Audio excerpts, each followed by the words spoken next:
Hello, I'm James Fitzsimons and welcome to the Career Scoop, a podcast all about career progression, advice and experiences aimed at assisting those who are in career transition themselves. Today my guest is Paul C Dwyer. Paul is an accomplished serial entrepreneur and has successfully built a number of security practices in the UK and Ireland. He is recognized as one of the world's foremost experts in cybersecurity, risk and privacy. As CEO of Cyber Risk International, he specialises in corporate and enterprise security, development of cyber defence programs, and business operation protection for CRI clients. With responsibility for the protection of trillions of euros in global money movement and critical infrastructure technologies that protect hundreds of thousands of companies and governance interests in more than 100 countries. Paul has worked extensively around the world and his diverse career spans more than 25 years, working with military, law enforcement, and the commercial sector. His roles have included advisor to NATO on countering hybrid cyber threats, advisor to UK Defence Committee DEFCOM in Parliament, Deputy Chair, Organised Crime Task Force Industry Group Northern Ireland, President of the ICTTF International Cyber Threat Task Force, Interim Global CISO for numerous multinational organisations, and advisor to numerous governments and intelligence agencies. Paul, you're very welcome to the Career Scoop. It's great to be here, James, and thank you for the invitation. My great pleasure. Just to kick off, Paul, you might just share with the audience a quick overview. Who are you? Who's Paul C Dwyer? So Paul C Dwyer is, I suppose, a veteran of cybersecurity. I've been working in this area for about 30 years around the world. I'm an Irish guy who's spent most of my life traveling around the world fighting what we refer to as cyber evil. And I run and operate a number of businesses now out of Ireland dealing with those issues. Wow, that's bad. Do you want to share some of the kind of the highs and lows, what you've learned, any funny stories? Because that's sure. That statement you gave me, I think, is a bit behind it.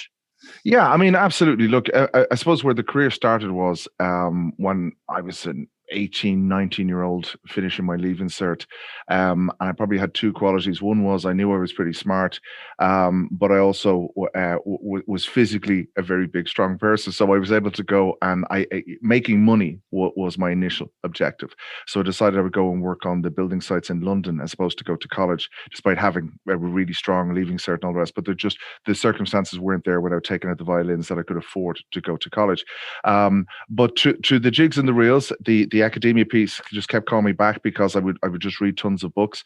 So I found myself heading off to Kazakhstan, aged about 19, to work in setting up network systems, effectively the precursor to the internet. We're setting up communication systems from a desert in Kazakhstan across to Moscow, across to San Francisco, and so on like that. And that was my college, and that was how I started learning and developing the skills and the natural instincts I had around computer engineering.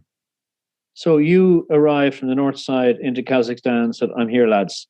So give us a little bit as to what that was. No, I mean, on a serious note, arriving out of North Dublin, it's an interesting place, Kazakhstan. What's the capital again of Kazakhstan? Almaty.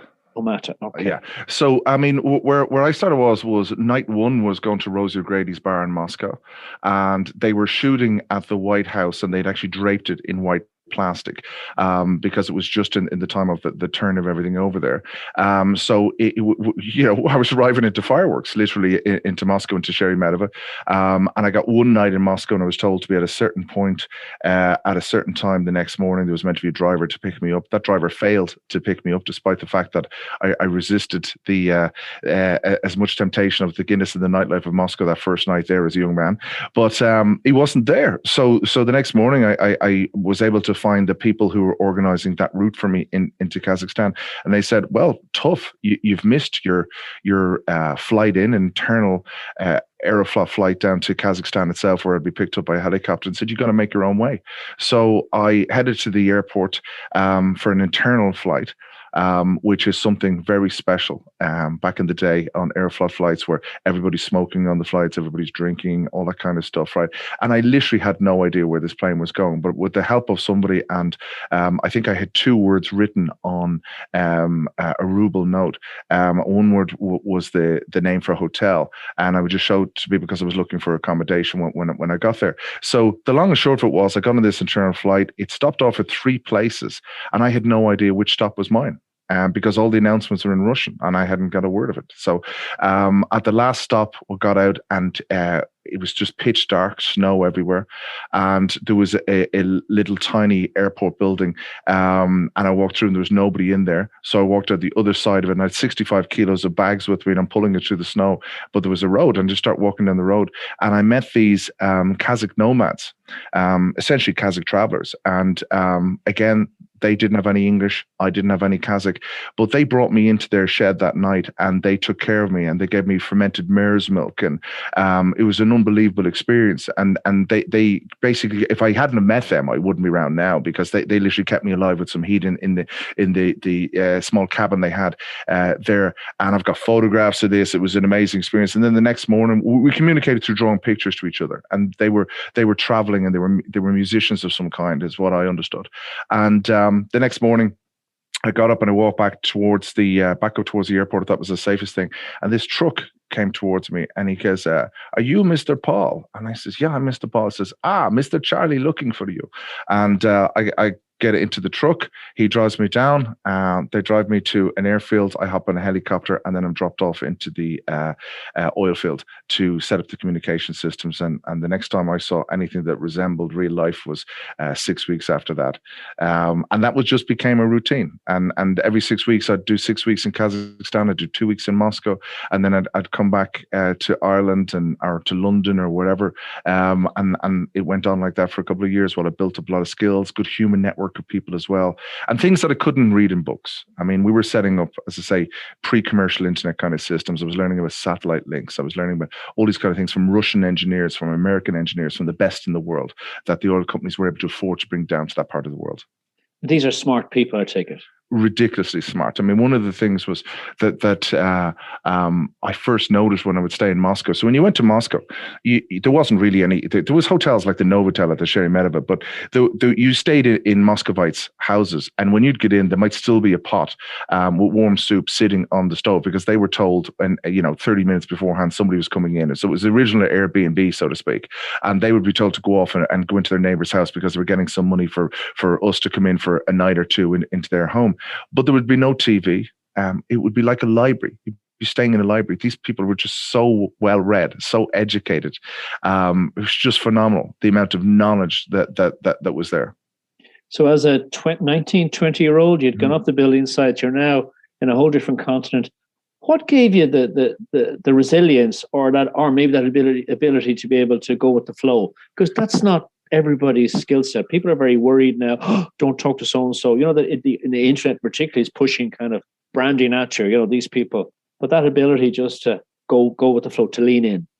I suppose it's like it's about surviving as well, and about I had made a decision that I couldn't afford to go to college, and I had to back up that decision. So that decision was essentially a bet on myself and to back myself and say, well, after 4 years, where am I going to be against my peer group? So that was a driver, but the real driver was to provide for my mother, provide for my family, and so I wanted to make money. I wanted to have things. I wanted to be able to buy my mother a home.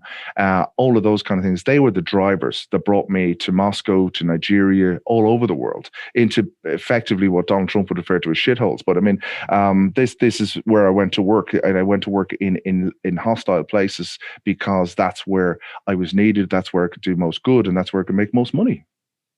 And tell me about the people, the characters, what you learned from and for going forward, because of the world you're in now. I learned we're all the same around the world, and I learned that there should be compulsory traveling for everybody coming out of a small little island like Ireland, because all of the things I thought were in my mind about whether it was Protestants and Catholics, whether it was whatever, right? They were all, none of that mattered. What all that kind of tribalism didn't matter when you start traveling, because because you have to communicate, you have to get on. And then all of a sudden I would have different friends with different ethnic backgrounds and so on like that. And that became a strength in me as well, because I was able to relate and learn from all kinds of people around the world, and I didn't judge people on what they look like or what they sound like. And that was something that helped me. Gosh, that's a fabulous university, really, if you think about it, that course you did.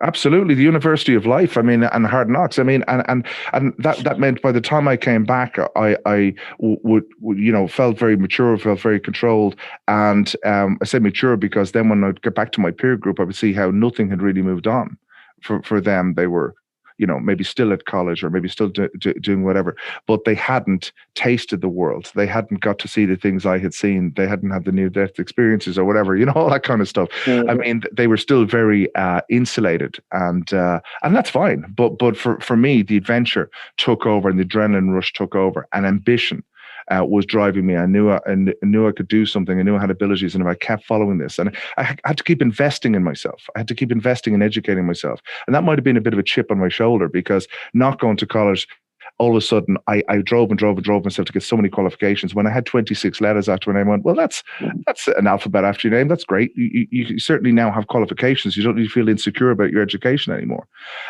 So all of these things were sort of underlying, driving me, pushing me forward. But and still to this day, I'm a lifelong learner. I still do lots of courses because I believe, you're only as good as your last gig, and you have to keep up, and knowledge is power. Yeah, that's interesting. And so tell us the journey to now. So you've now got a number of different businesses. Do you want to share with the listeners the world you're in now? Absolutely. I mean, I came back to Ireland, let me think, probably about 15 years ago. And I thought, this is great. I'll come back and I'll set up a business in Ireland. Probably the toughest country anywhere in the world. I had just set up a successful business and sold it on in the UK.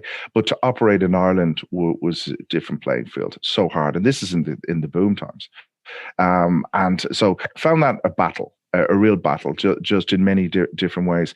But business went, okay, shall we say? We built a moderately successful businesses. But if we had done it in any other country in the world, it probably would have been an absolute outstanding success. And I'm not someone who knocks Ireland. I love the country, but it has its failings as well. And so where we are now is we started a business back in the end of 2014, which was hugely successful, called Cyber Risk International, and providing board level cyber strategy, because what we saw was there was a gap there in the market. There was just lots of other these sort of firms in the advisory space going, cyber, that's interesting. I'm sure we've got some people that can talk about that. Let's put that kind of stuff forward to our clients. But there wasn't people who'd walk the walk, who could talk the talk, and actually help empower businesses and leaders in business to understand this subject matter, and for them to be able to develop strategies aligned with their business strategies. So that's the business road and journey I went on with Cyber Risk International, and we morphed into a technology company. And that was one of the biggest, ballsiest decisions I've ever made, to be honest with you, because in year one, we had done over $1 million in revenue, and we were very profitable as a startup. So, if Carlsberg did startups, this was the startup, Cyber Risk International. But we saw that there was so few people. There was a skills crisis. We had no problem getting work in. We had problems finding people that could do the work. There's over 4 million open cybersecurity jobs as we're recording this podcast, and that's probably a conservative estimate. Only 1 in 10, one in 20 people within the cybersecurity sector are female. I mean, it's a really strange sector and industry to be in, and it's crying out for people. And we saw that we can't grow our business. We've hit this glass ceiling unless we do something. So we decided to go on that journey to develop a solution, a tool, which we call Cyberism. And that's been an interesting and a hard journey for 2 to 3 years. And thankfully, it's going really well now. And that tool is able to empower businesses around the world to do a lot of the stuff themselves in relation to assessments, developing strategies, and so on, without having to leverage consultants, which are like unicorns. So trying to find really good people that actually can do this stuff as well. So that was one part of the journey. I do wear 2 hats. The other hat I wear is about 11 years ago. I realized I was getting called in to deal with a lot of large scale cyber incidents. And I was a sort of almost like a Reddit there of the oil well fires in relation to incident handling. And I would turn up to an organization, let's say it was telco number one. And telco number one, I would go in, we'd help them put the fire out, so to speak, in relation to cyber incident. 6 weeks later, telco number two, their competitor would contact me and had exactly the same problem. And I said, do you guys not talk to each other? Like, why is there not kind of a cyber neighborhood watch? You could help each other instead of letting the bad guys win here. When I say bad guys, I'm not talking about people that you think are just stealing data or stealing credit card numbers or even money out of an account. I'm talking about terrorists. I'm talking about pedophiles. I'm talking about real nefarious, evil characters that make up all of this world of cyber criminality. And we're enabling them if there's inertia, if we're not doing enough to prevent them from doing what they're getting away with. So we formed an organization that we call the Irish Cyber Crime Task Force. And we put on our first meeting, and it was in the middle of the snow about 10, 11 years ago. But about 60, 70 people turned up. We said, wow, people are feeling this pain. They need to work together because the bad guys are all working together. They're sharing, they're collaborating, they're sharing intelligence, knowledge, tips, everything. So we need to get all the good guys working together. So the Irish Cyber Crime Task Force became the International Cyber Threat Task Force, and we put on an event in the convention centre in Dublin, and hundreds of people from all over the world flew in for that event. And we established this online community, which has been going now for over a decade. And we've done a lot of good. We've done a lot of stuff around anti-bullying, counter-terrorism, helping people that become victims of cybercrime. And we've even started our own online cyber risk academy during lockdown one, because we innovated, because we said, well, we can't put on our annual events where we'd have somebody like Edward Snowden, being interviewed by me out of Moscow and things like that. So we decided that we can share the knowledge through structured course formats. So we did a partnership with the International Compliance Association, and we're delivering that to over 100 countries around the world. Wow, so you've become kind of poacher turned gamekeeper. You're now an educator, a formal, I use the word lightly, a formal educator in the sense of helping people tool up, learn new skills, and that will make them, I suppose, able to, for all of us, I suppose, because since we've met, I've become much more aware of my computer, do I should have a VPN, am I changing my passports? But my quick question on this to the various, so say, Mom and Dad are listening in here. What are the kind of three things for their teenagers, and then maybe somebody mid-20s, and then kind of business people? What are the kind of few personas there you might give a quick tip to people to say, here's your issues, guys? Well, the first thing in relation to children is you need to talk to them and understand what they're doing online. Because if there isn't that communication piece, this isn't about, do they have this control in place, A, B, or C? They're going to be smarter than you. They're going to outsmart you, any controls you put in place. So what you want to do is establish trust with your children to understand what they are doing online at the various stages. Of course, there's safeguards you can put in place to protect really young children from accidentally getting into certain areas and so on. But I would say look around the teenagers and so on like that, to understand the technology and understanding what they're using it for.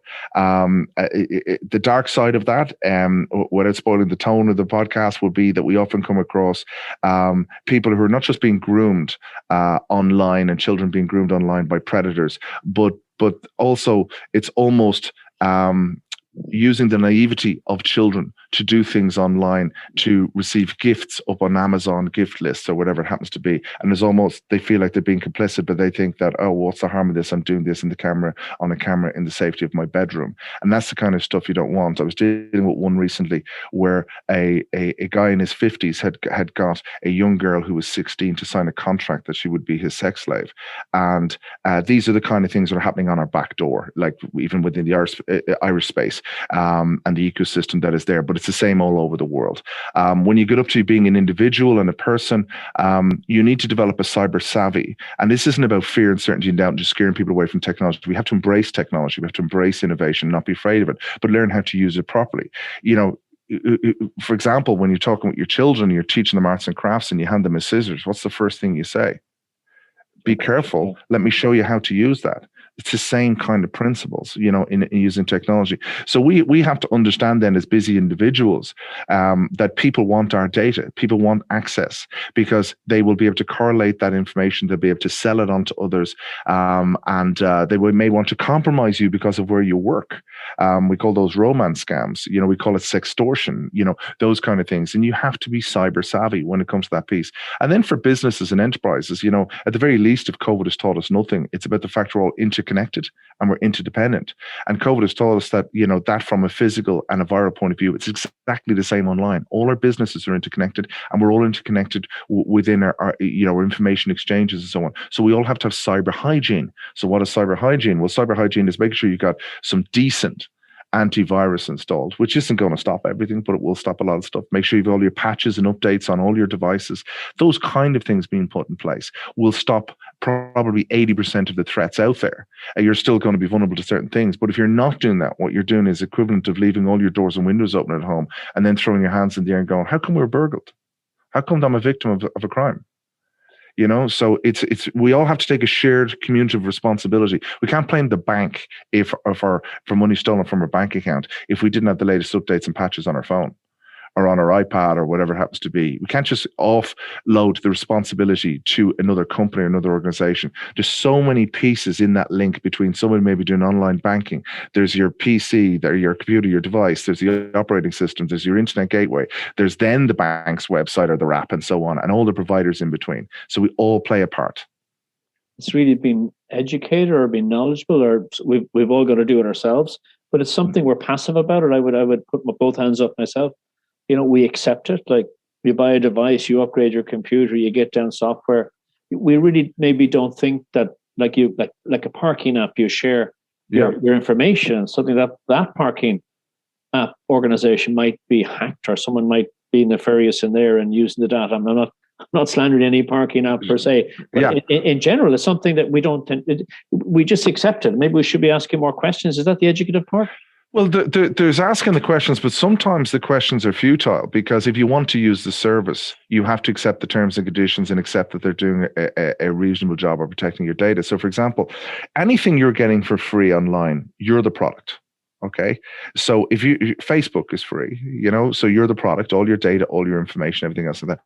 And then you're trusting that company. And yes, I'm picking on Facebook, right? So, but you're treating that entity with all of your data and all that kind of information. It's the same with Google searches, all those kind of things. But then there's the other side of it. There's a point where we choose a provider for something, and we should have cyber trust as one of those things that we decide as a factor in deciding whether we're going to go with a particular provider.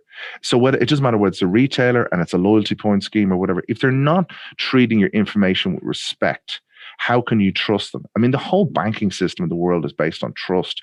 And if we lose trust in that about data, about numbers, the integrity of it, and so on like that, that will simply fall apart, arguably, So there's that other side that goes even beyond that, James, which is in relation to what we call Internet of Things. So this is, everybody goes out now, rushes out, buys the latest fancy weighing scales, kettle, toaster, whatever it happens to be. They come back, they plug it in, they connect it onto the Wi-Fi, and then they forget about it. But do you have a firewall at home? Do you have any protection at home? Because you're running an IT department in your home. You now have 15, 20 devices. You have people coming in, going on the Wi-Fi network. You have neighbors that can possibly reach into your Wi-Fi, all of those kind of things. But we have to have responsibility even at home of how we're protecting these devices and what they're doing. And the biggest attacks we're seeing online from what we call a DDoS, or distributed denial of service attack, are being used by calling up all of these devices around the world, hundreds of thousands of these devices, CCTV cameras and so on, being called up like this army. Said, okay, now attack this target. And we saw that, pre the 2016 elections, when we saw Twitter being knocked out and communications right across the East Coast of the United States being knocked out for a considerable amount of time, because all of these devices were called up by a bad actor and pointed at one target. Gosh, it's kind of scary to hear you say that at one level. I don't mean that the wrong way. Yeah. But it's up to us as individuals to educate ourselves. We need to. It's like you wouldn't put your hand in the fire per se. We have to have maybe our own protocols to say, if I'm doing this, here's my checklist, here's my awareness before I press yes or no. Yeah, absolutely. And I mean, like, if you think of it, if somebody was able to tap into your electricity, you'd be worried because there's going to be a cost. If someone's tapping in and to your internet bandwidth at home and has something, what we call malware, or has configured you as part of what they call a botnet, which is these infected networks of computers, and they're essentially using your resource to do what they want to do. They're using your bandwidth, even cycles of your electricity, all those kind of things. We're seeing this now around even cryptocurrencies, mining cryptocurrencies, that the bad guys now, what they're doing is, we call them low and slow attacks. They will break onto corporate networks, they'll break onto these big business networks, and they'll put pieces of software there that just run along using CPU cycles, using electricity cycles, and so on like that. And they're mining cryptocurrency to make money.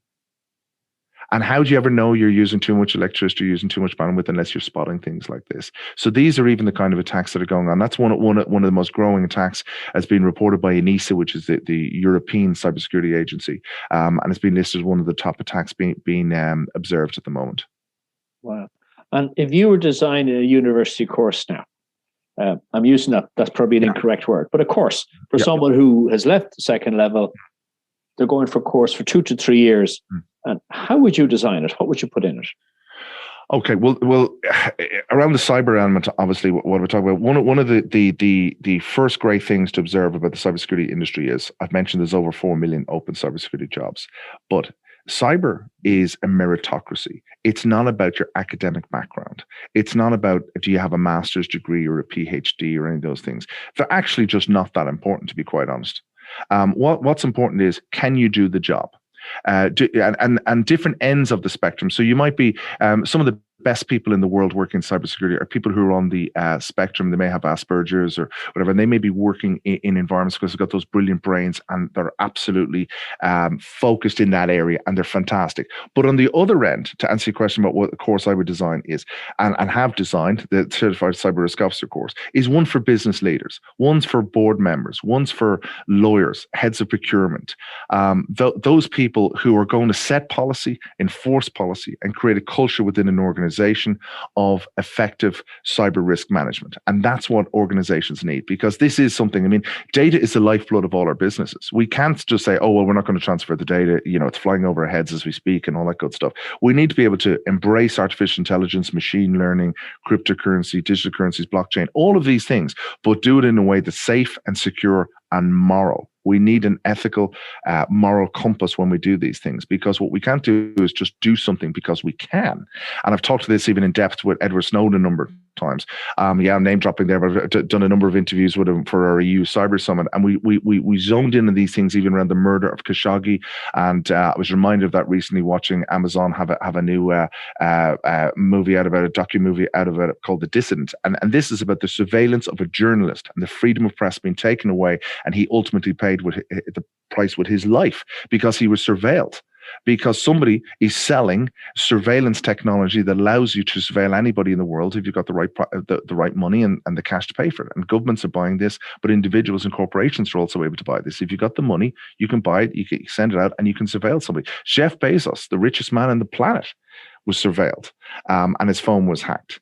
But by the leader of Saudi Arabia, because they're using this technology. So, there's to know and understand where there's a moral and ethical element to all of this, because there's one thing being able to maybe carry out compliance training on your staff. What happens when your staff are bots, when they're robots, effectively, when they're automated scripts, when they're algorithms? How do you make sure those things aren't doing machine learning and crossing the line into privacy and intrusion into people's lives when they're dealing with the data? There's one thing giving your home address and your details for a parking app. There's another thing if that data is then being sold on to a third party and then being used for something else, to surveil you perhaps for another reason that you didn't give it for. We have a human right to privacy, and all of these things have to be enshrined in what we're doing around cyber risk management, because cyber risk management, security of the data, privacy controls, they're all one sort of spirit to this, that we want to protect things in an ethical way.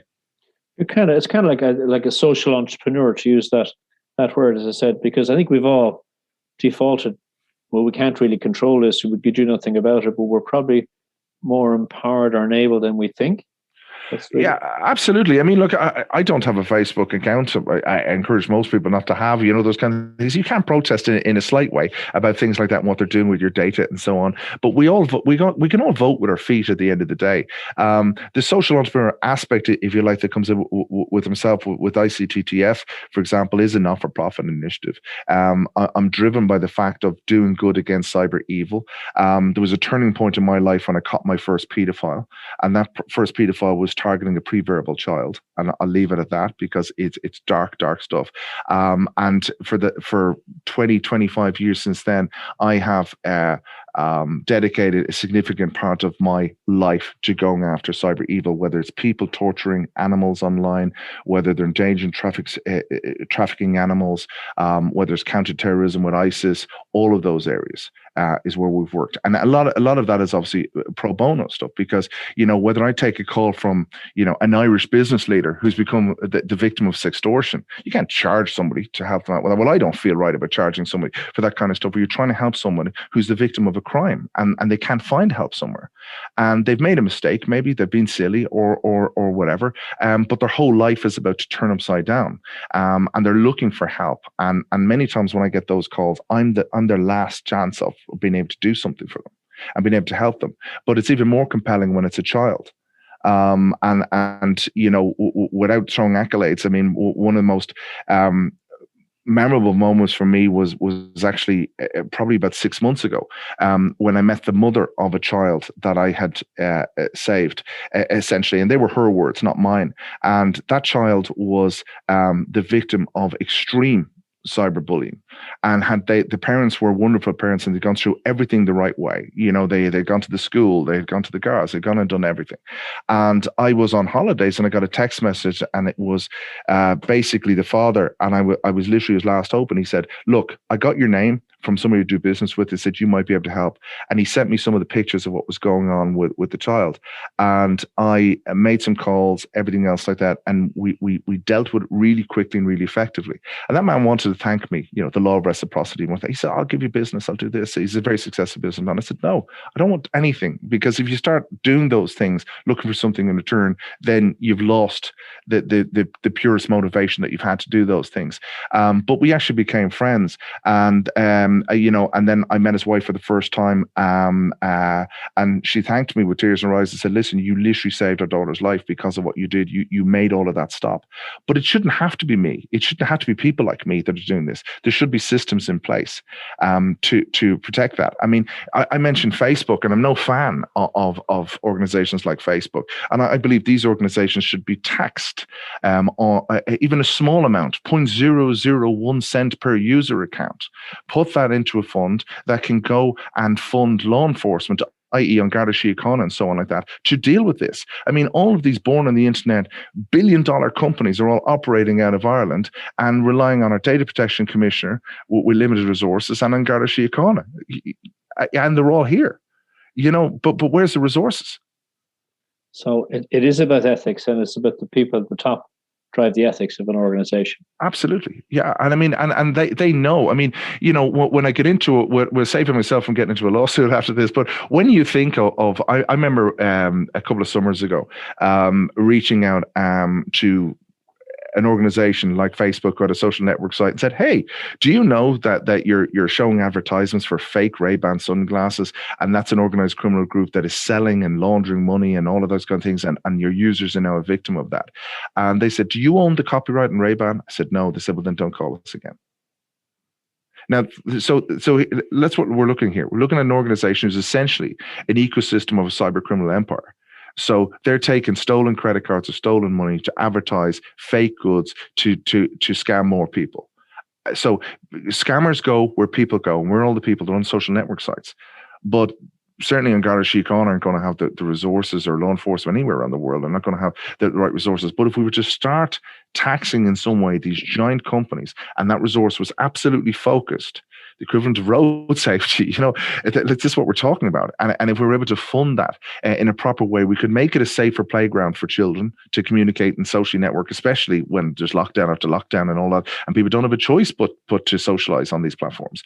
And we could make it a harder place for criminals and predators to prey on people. Yeah, and the message is they are there, and they're not Absolutely. going away, and they're enabling themselves because this is the quick door into lots of people's homes, as you said.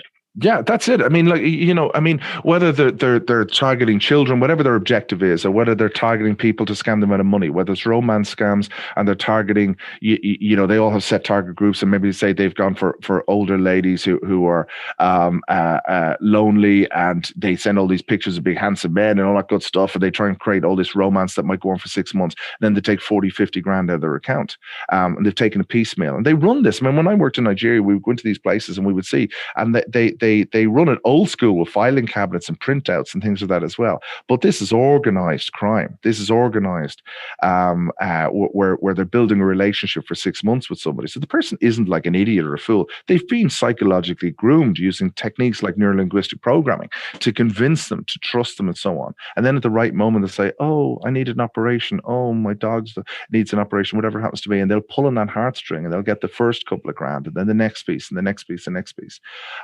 And then our trust in humanity gets damaged, because when you talk to victims like this, that's the thing that's really been damaged. They just don't trust anybody anymore, because it was real to them, the relationship online. And their embarrassment, their shame, and there should be no shame. This is something I'm big on preaching about, is that why do we blame the victims of cybercrime?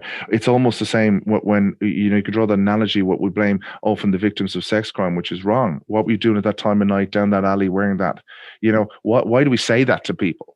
Right? Why do we say to people, like anybody, I can be the victim of a cybercrime in an hour. Like, you can click on the wrong thing. These things are so good. They're so well engineered. Anybody. And now we sleep with our devices beside our heads. We wake up blurry eyed. We see an email, we click on it. We think it's from a friend or whatever. And we click on the wrong link. Boom, mistake made. But how do you deal with that? There certainly shouldn't be shame. And because if we start putting that into the culture of organizations, then everybody will be afraid to put their hand up and say, "Oops, I think I made a mistake." Yeah, it's you have to learn to put your hand up no matter what happens, and Absolutely. that's the thing. Yeah. Tell me about when, like, you've had numerous companies over the years and worked with lots of different shapes and types of people. What do you look when you recruit somebody? What are you looking for in that person? Well, you're looking for somebody to get beyond the pre-prepared answers. What do you want to do? I want to make an impact, right? And you hear this from a 22-year-old, and you go, "Really? You're going to make an impact in my organization, are you?" And it's not me being a hard ass. It's really what you want is some reality there. You want to get a sense of the person, what they want to achieve from working with your organization. What's their motivation? And a reality check with them. Right, because so many, I'm not picking on just the 20-odd-year-olds, but so many of them are just delusional when they come in. There's an expectation level that everything should be there for them, all the rewards that life has to offer and everything else, so that instantly they're available for them, because that's what their friends have that work in a Google or a Facebook or whatever it happens to be, and all those good things. But if they're developing their career, you want to see someone that's got drive. You can always educate people, right? But it's all about attitude. If they have the right attitude, you'll open the door for them and you'll give them the chance. And then you're honest with them, and they're honest with you, and then it's a bit like in the world of cybersecurity. I often think that's why the United States Air Force run a lot of the computers cyber defense systems over in the United States, because it's like that. You're not going to get a pilot from somewhere else into your Air Force. You're going to have to train them and groom them and bring them up into how your business operates. So for me, as an owner, an operator of an SME business, I want to find people that are flexible. I want them to have the right attitude, because I can teach them everything else. And if they're fast learners and have got the right attitude, that's never an issue. But the thing that puts me off is if people come in, they're there from day one saying, "Oh, we're going to do this and we're going to do that." They almost think they know more. What's in the books isn't reality. So you can, and especially in the world of cyber, you can have like degrees, master's degrees, PhDs, and so on like that. And that's fantastic and it's brilliant, and I applaud people that have those things. But the reality is, can you do the job? Can you work in a security operations center? Can you analyze cyber risk? Can you interview people? The key thing that's missing in the world of cybersecurity are business people that can communicate. And I'm not talking about big, successful senior business people. They're missing too. But just the people that have communication skills, something that Irish people innately have the ability to sell their ideas. The cybersecurity probably has enough of the technical end to a certain extent, and those people are easy to train and identify and get in. But the people that can motivate businesses, create culture, salespeople by personality, and having the knowledge then to understand compliance, risk, governance, oversight, technical controls, how to look at a market opportunity and how to do that the right way with cyber.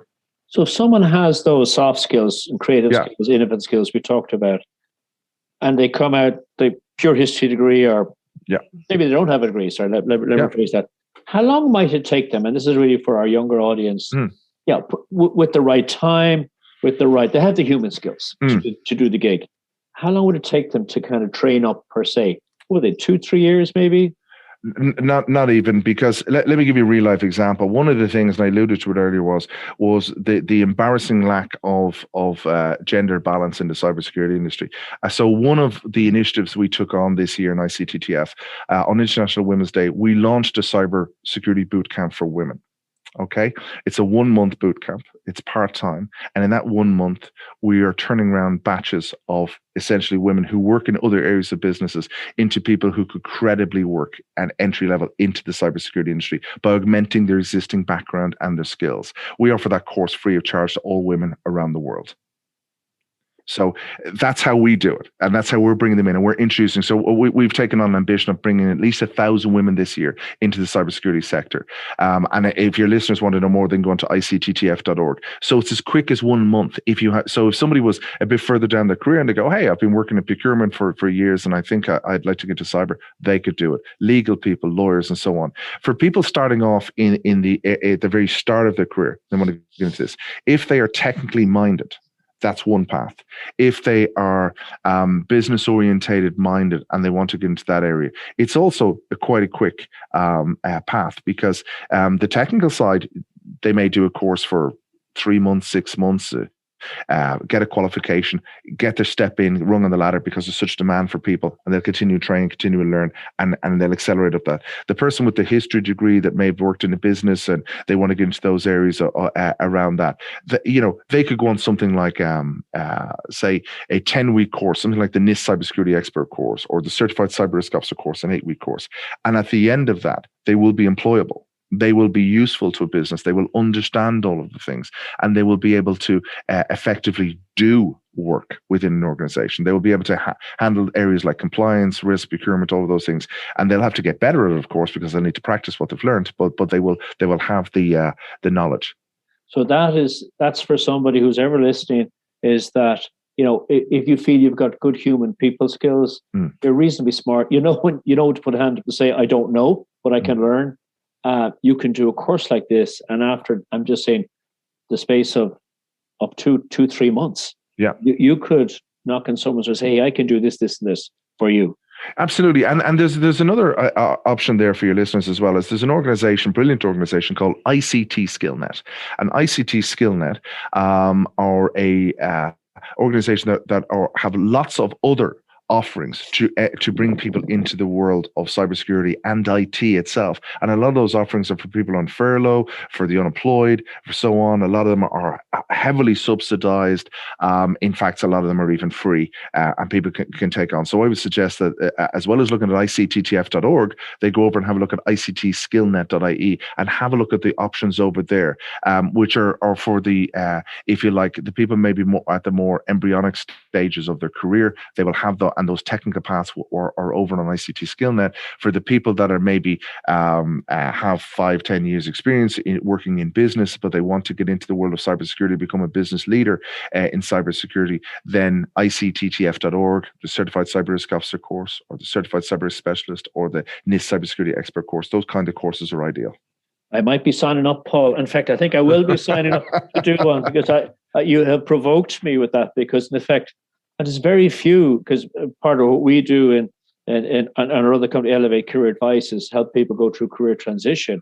But it's very hard to find a new career that, in effect, you don't necessarily need the credits of a curriculum. it's just you, the human, and how you present and your own inherent skill sets that can morph into maybe that junior cyber kind of person to the mid cyber to maybe that cyber expert with a very quick transition, subject their ability, I suppose, to yeah, you hit it there, James. It's about ability. I mean, people, the opportunities are there.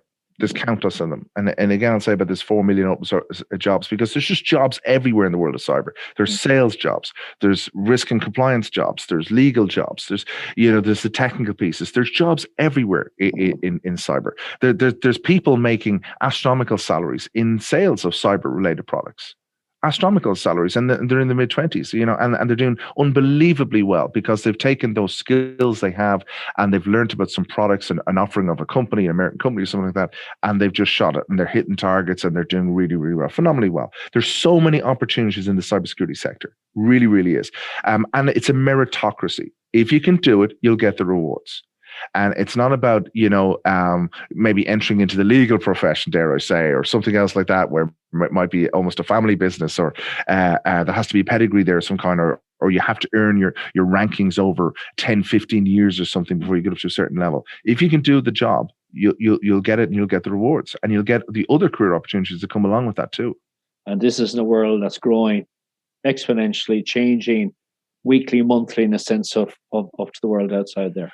Absolutely. And every time we see a data breach, it's another reason that people are saying, oh, how could we have avoided this? We should have had somebody on the team that knew to put their hand up about these things when they saw these things were putting together. I mean, let me video on this piece. It's about baking in cybersecurity and cyber risk into innovation. There's tons of brilliant entrepreneurs out there that'll have the greatest idea for a new app or a new service or whatever it happens to be, and they'll deliver that, and then they'll go, it's I often use an image of a cake at the end to talk about this, where we say the cake looks lovely, but there was one ingredient missing, or they put too much salt in, or they put too much whatever, and the cake is inedible. So it looks great on the outside, but actually it's not functional as a cake. In the same way, an app might be functional, or service mightn't be functional or relevant because it might be operating illegally. You mightn't be able to operate that website in certain territories. You mightn't be able to use that app to take people's data because it's not encrypted, or because you haven't met the compliance and regulatory controls around what it's doing and so on like that. So if you bake it in from the very start of the business process, the business design, and always be looking at the cyber element of this, always be looking at, well, what are we doing about cyber risk here? What's the compliance challenge? What's the technical challenge? And dealing with that all the way along. But the product and the service you finish developing at the end will stand up to scrutiny, and it will go live straight away. Unfortunately, a lot of organizations, what they do is marketing department might come up with a great idea. Somebody's got a great innovation. They all bring it out. And at the last step, they go, oh, we need to run that by the boys and girls in the cybersecurity department and see if that's okay. And then the testers run it and they go, yeah, no, it's not okay. Now you're a roadblock instead of an enabler. Who wants to be a roadblock in a business instead of being the enabler? So if you can get that cybersecurity, cyber risk person to be the enabler and to engage, that's where the communication skills come in, and engage with the business and say, don't be afraid of us. We can help you. We can advise you on how to do this properly, as opposed to being there with the stick and going, oh, you better have it right, or we'll just tell you where it's wrong. It's about empowering businesses. Yeah, no, it's funny. I love that message, because people, or maybe my generation, I'm late 50s, is that we get a bit technology and that sort of, but this is really not about technology. It's about human errors, in effect, who are using technology. That's the bit that I'm taking from my interactions with you, which is so simple. It's so obvious on one level. Yeah, and it's that whole area of IT. For those that haven't been involved in the world of IT and IT security and all those things, there's a whole language to it. There's a jargon to it and everything else like that. So it can be intimidating. And it can almost be seen, obviously, as a service part of a business. It's no different from the people who provide photocopiers or clean the toilets or whatever. It's a cost on the bottom line to have cybersecurity and IT security put in place. But if you change your perception of that and go, actually, these are people that can be rainmakers. These are people that can give us a USP. These are people that can establish trust in our brand. These are people, and everything in digital economy is about online trust. So the last thing you want to be from a qualitative risk point of view is a victim of a data breach, or even the quantitative risk around the costs of all of that. You don't want that. So if you can get these people up, talking at a board level, empowering the board and feeding them in, and getting rid of and diffusing all of that intimidation of language, of jargon, of all of that bullshit, basically, and pushing that all to one side and saying, no, these are smart people that can help us make smart decisions and get the communication piece going. Okay. Just going, segueing a little bit. funny stories from the last 30 years that you can share? Oh, tons. Not sure we can share them on podcasts.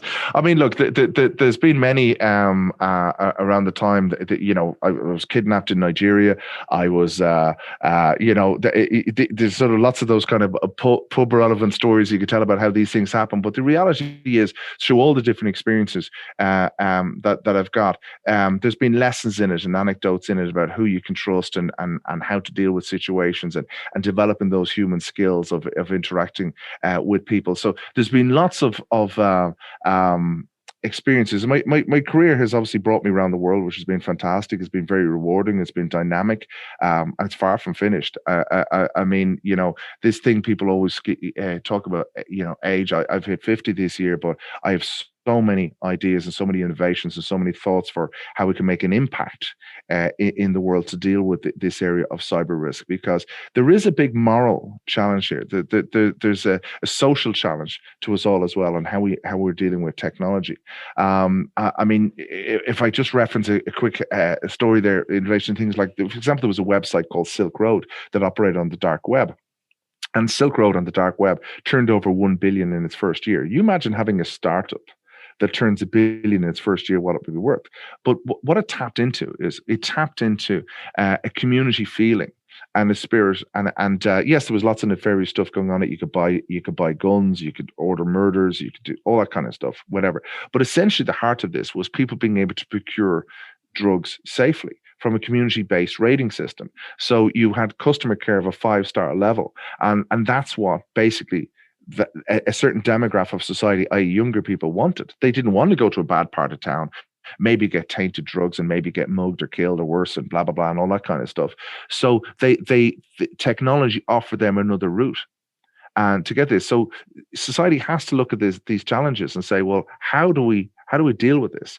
How are we going to deal with the fact that these things will operate? Humans will do what humans want to do, and they'll find a way to do it using technology. And we shouldn't shun it into the dark web and hide it away. We need to be able to make these things safe for people to operate and look at things like cryptocurrency and the benefits to all of these kinds of technologies as well, and the social impact of those things on the world. What's your view of cryptocurrency? I have difficulty. I understand it, but it just doesn't add up for me. I'm just curious. It obviously works. Look at the price and everything. It's kind of going like that. There's a couple of ways, right?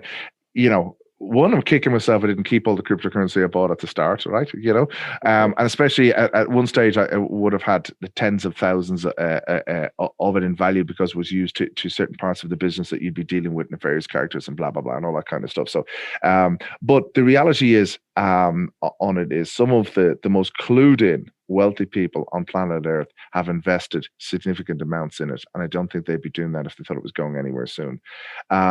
Personally, I it's a sort of thing where you might throw a few bob into regularly just to keep it tapping away, and one day you turn around and go, oh look, that Bitcoin's worth $1 million or whatever.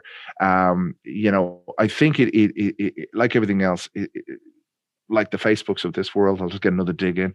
But I just have an axe to grind today with those guys for some reason. But it needs to be regulated, right? And to establish that trust in it. But when you see the fact that so many if you like, normalized companies are using it for day-to-day expenses, for buying your Starbucks, for whatever, and you can use, of course, it's a legitimate currency and it can be used. But I just think we need to get that balance around the regulation piece, at the right appropriate levels and so on, and not to stifle the innovation and everything else that's happening with it. It has got a really bad name for itself because it was obviously used by the criminal fraternity for so long, and as a way to launder cash and everything else like that. But they're the challenges for society as well.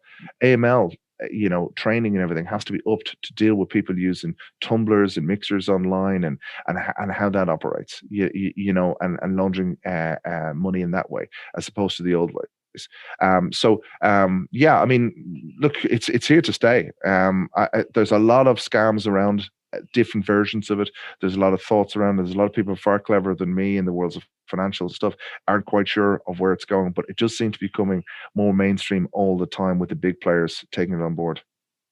Mentors, Paul, have you had mentors either by accident or desired over the last 25 years? I've had one for 50 years. It's called my mother. So I suppose, if I was to say I had a mentor be my mother and see how she's handled things in life, and I've learned from that how to handle with difficult situations, the crap life can throw at you, and how you deal with it, and how you survive, and how you thrive, and how you adapt. So I would say, yeah, number one mentor, business wise, within the mentor piece. None, quite honestly, that will come to mind. I have my heroes like the Bonos of this world, and people that I admire greatly, and greatly admire people within business.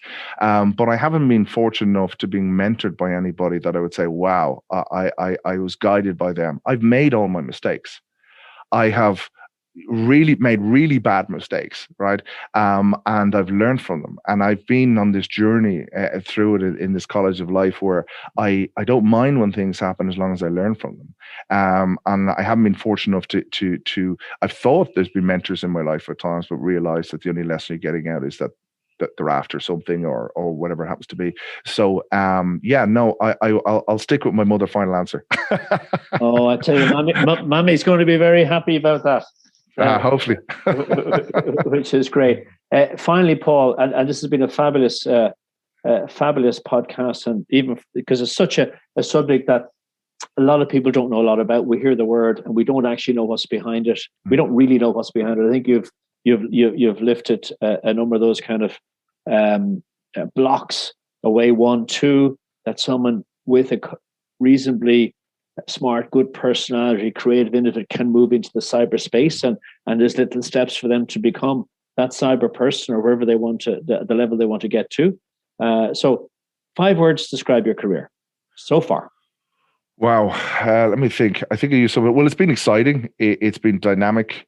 It has been rewarding, and I've had my ups and downs in regards to sort of physical rewards, but overall it's been very rewarding. It's been tough at times, because being an entrepreneur and being driven and, trying to bootstrap things at times has been really tough. So tough would probably be the 4th word, I would say. But I would also say at this stage where I am in my career, it's evolving. And it's at a transition point that is going to be based on the foundations that I've built over the last 30 years of people, my own skills, my own experience, the wisdom I've gained over those years that I'm going to take into this next phase of my career on that. So I'd say it's evolving, but it's been tough, but it's been exciting. It's been rewarding. Yeah. They're great. So 50 years, no doubt, another 50 years to go. Hopefully. Depends on what I can buy on the dark web to keep me going. On that note, Paul, listen, thank you so much for coming on the Career Scoop. I think our listeners are going to get a great some great knowledge, some great insights, and maybe a little bit of learning, and maybe a little bit of a shove or a poke to maybe think a bit more in detail about cyber. Fantastic. Thank you, James. It was great. Thank you for listening to the Career Scoop, brought to you by Elevate Career Advice and Elevate Executive Selection. I'm James Fitzsimons, and I hope you've enjoyed listening. Join us next week for more episodes of the Career Scoop. Bye.